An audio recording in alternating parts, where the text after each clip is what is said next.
এ কোরআন বলছে আমার ভিতরে শুধু রাজনীতি নাই, গোটা বিশ্বকে রাজনীতিকে আমি শিখাই, অর্থনীতি শিখাই, পৃথিবী চলবে কিভাবে তা আমি দেখাই।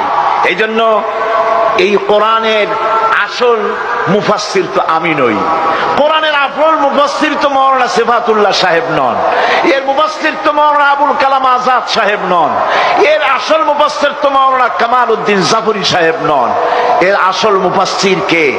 কোরআনের আসল মুফাসসির, জেনুইন অথেন্টিক ইন্টারপ্রেটার, আল্লাহর পক্ষ থেকে নিয়োগ প্রাপ্ত মূল মুফাসসির যিনি, মূল তরজমানুল কোরআন, কোরআনের ভাষ্যকার যিনি, তিনি হচ্ছেন সর্বকালের সর্বযুগের সর্বশ্রেষ্ঠ মহামানব বিশ্বনবী জনাবে মুহাম্মদ রাসূলুল্লাহ সাল্লাল্লাহু আলাইহি ওয়াসাল্লাম।